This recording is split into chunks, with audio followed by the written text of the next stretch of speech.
हों तो उस वक्त ऑप्टिक्स जो होती हैं, लीडरशिप को एक संजीदगी दिखानी चाहिए और हर तरफ इसी चीज़ की बात होनी चाहिए। मैं उसकी इकोनॉमी या सॉल्यूशंस की तरफ भी आऊँगा क्योंकि वो उससे डायरेक्टली रिलेटेड है। मगर ये क्या कहेंगे, ये जो तजाद है ऑप्टिक्स का? ऑप्टिक्स मेरा ख्याल है पॉलिटिक्स में सबसे ज़्यादा इम्पोर्टेंट जो होता है ऑप्टिक्स होते हैं। जो परसेप्शन बिल्टअप होता है that is far greater than reality. ये हमेशा पॉलिटिक्स में कहा जाता है कि आप बहुत अच्छे इकदाम भी उठाएं लेकिन परसेप्शन अगर आप ठीक नहीं कर सकते तो उसका नेगेटिव असर पड़ेगा। सो आपको ये जो ऑप्टिक्स मैनेज करने होते हैं ये सबसे बड़ा चैलेंज होता है। अभी यूएस में जो इलेक्शंस हुए थे उससे थोड़े अर्से पहले मेरा ख्याल है फ्लोरिडा में या किसी जगह बड़ा सैलाब आया था, काफ़ी तूफान आया था। तो ये जो थी हमारी miss Harris, vice president Harris जो थी, अब एज अ वाइस प्रेसिडेंट भी उनकी कुछ रिस्पॉन्सिबिलिटीज़ थी but she was so busy in her campaign कि वो वहाँ नहीं गई। ट्रम्प किया तो उधर भी अमेरिका में उसकी उनको सज़ा भी मिली कि जब वो एनालिसिस करते हैं कि जी क्या क्या वजूहात बनी कि जी आप इतने मगन थे अपने इलेक्शन में कि जो अमेरिकन इतने बड़े अवाम सफ़र कर रहे थे आप वहाँ गए ही नहीं। तो ये बड़ी इंपॉर्टेंट चीज़ होती है। अब ये जो स्मॉग है इस दफ़ा अनप्रेसिडेंटेड है, उसमें किसका कसूर है वो तो बात की बात है, but right in the middle of the serious crisis. और अगर कहा जाए कि पिछले 7-8 महीने में जब से ये हुकूमत आई है इलेक्शंस के बाद सबसे बड़ा क्राइसिस अगर पाकिस्तान में आया तो ये स्मॉग का क्राइसिस है। और आपने बहुत से लोगों की बात की, उनकी एब्सेंस जो है उससे एक डिस्कनेक्ट नजर आता है। What about the prime minister? वो तो है भी लाहौर के, वो तो है भी पंजाब से, तो प्राइम मिनिस्टर खुद भी जुबैर वही से शुरू किया था कि प्राइम मिनिस्टर जो है एनवायरनमेंट की ही COP 29 की बाकू में तकरीर कर रहे हैं जबकि अपने मुल्क में एनवायरनमेंट का ये हाल है। ऐसे मौक़ों पे आप अपने किसी वजीर को भेज देते हैं कि जनाब तकरीर आप कर लें, जो है मैं अपने मुल्क का निज़ाम चलाऊं जो है। तो मैं तो हमने तो शुरू ही वज़ीर आज़म से किया है। डिप्टी प्राइम मिनिस्टर वहाँ मौजूद थे, जी डिप्टी प्राइम मिनिस्टर मौजूद थे, उनको कहा जा सकता था कि भाई एक चॉइस करनी थी आपने। सबसे ज़्यादा इंपॉर्टेंट आपके अपने अवाम हैं। आप अजरबैजान पहुंच गए, पहले उससे पहले आप सऊदी अरेबिया गए हुए थे, सो आप जो इतना एक्सटेंडेड स्टे है और 3 दिन के लिए अजरबैजान, सो अगर आप वहाँ ना जाते और आप डायरेक्ट लैंड करते, क्योंकि ज़ाहिर है अपना जहाज़ है, लाहौर में लैंड करते, वहाँ अपना घर भी है, सब कुछ है, और वहाँ अवाम में जाके मिक्स होते, एक मीटिंग बुलाते, ऐसे शो करते कि जी आप कंसर्न्ड हैं, और specially in the absence of the chief minister, specially in the absence of the senior minister जिनकी अपनी रिस्पॉन्सिबिलिटी है ही एनवायरनमेंट क्लाइमेट वगैरह के हवाले से। मरियम औरंगजेब की बात कर रहा हूँ। और सबसे मज़क्का खेज चीफ सेक्रेटरी वहाँ क्या कर रहे थे? मतलब चीफ सेक्रेटरी का वहाँ होना जेनेवा में तो अनपार्डनेबल है, विदाउट एक्सप्लेनेशन कि वो क्यों वहां थे मौजूद। अगर ये प्राइवेट ट्रिप है, जो है प्राइवेट ट्रिप जो बताया गया है, चाहे वो मेडिकल की वजह से है या जिस वजह से भी है, तो ये प्राइवेट ट्रिप है, तो चीफ सेक्रेटरी का तो वहाँ होना बिल्कुल, या तो वहाँ कोई कॉन्फ्रेंस तो नहीं हो रही थी या वो कोई मीटिंग तो नहीं अटेंड करने गई थी के साथ चीफ सेक्रेटरी भी जाए। सो चीफ सेक्रेटरी भी पहुंचे थे। अब रिमोट वो कहेंगे कि वहां से बैठ के भी फैसले कर रहे थे और सब कुछ कर रहे थे, but that's not people want to see. So I think poor show है और उसकी वजह से एक डिस्कनेक्ट नजर आता है। अवाम के जो सीरियस मसाइल है उसका आपको एहसास नहीं है। बल्कि मैं इसको जोड़ता हूँ जुबैर आपकी फील्ड से कि ज्यादा तकलीफदेह और संगीन बात यह है कि जो इस वक्त उन्होंने जो है ना जी हमने जी 10 साल पॉलिसी बना रहे हैं, इनका एतबार नहीं है जब मुल्क में ही मौजूद नहीं है।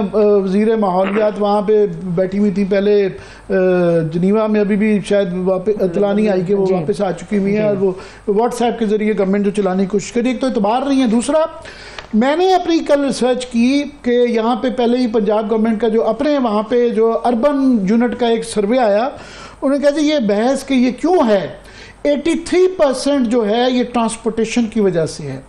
और ट्रांसपोर्टेशन के 2 मसले हैं कि एक चॉइस ऑफ फ्यूल कि आप वो वाला फ्यूल इस्तेमाल कर रहे हैं, वो पेट्रोल जिसके अंदर कार्बन और सल्फर का मेयार बहुत है, और जो यूरोपियन तरीका होता है कि जनाब यूरो 5 के स्टैंडर्ड के मुताबिक जो कि इम्पोर्टेड फ्यूल आता है वो सिर्फ हमारे हाई ऑक्टेन में होता है, जो कि हमारा 70% जो 50% तो डायरेक्टली यहाँ रिफाइनरीज में होता है, और जो 50% में 70% अगर पेट्रोल जो कि ज़्यादातर शहरों में इस्तेमाल होता है वो 70% है।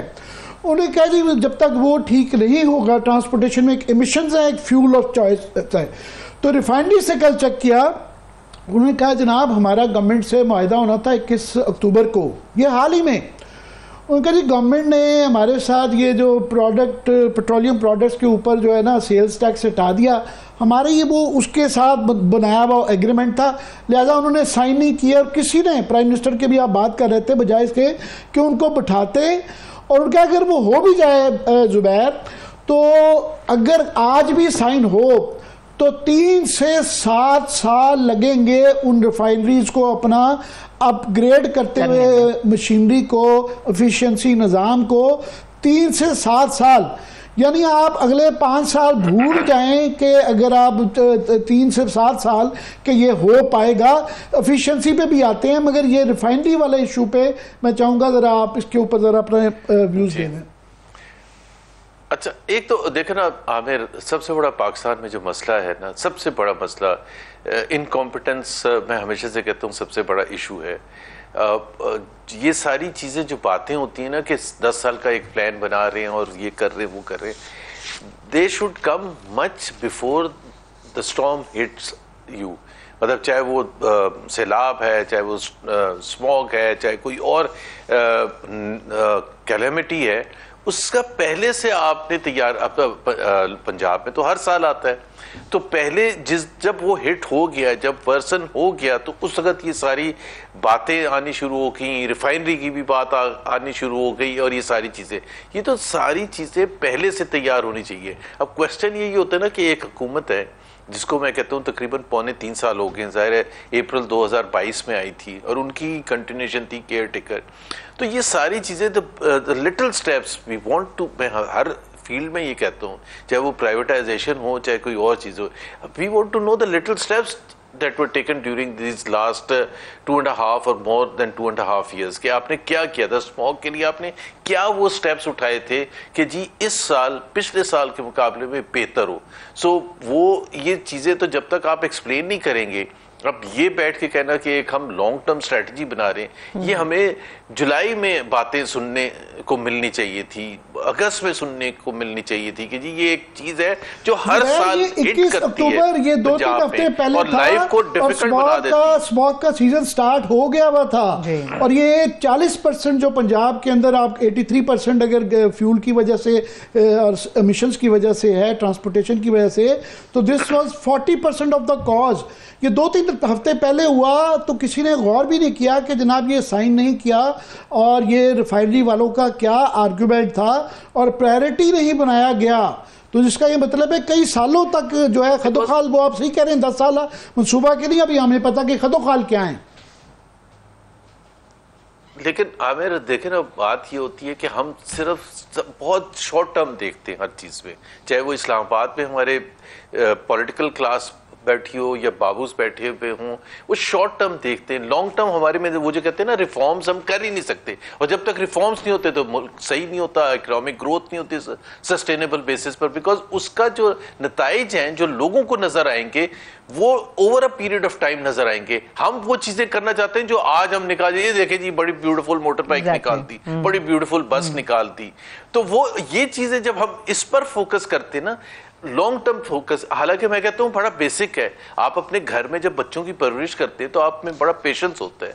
यू आर नॉट इम्पेशेंट कि जी 1 साल हो गया पढ़ते हुए अभी तक कोई नतीजा नहीं आया। You are ready to wait for 10, 12, 16 years और मोर, ताकि वो बच्चा पूरा वो, that is what is comparable to a reform के लॉन्ग टर्म एजेंडा लेके चलें।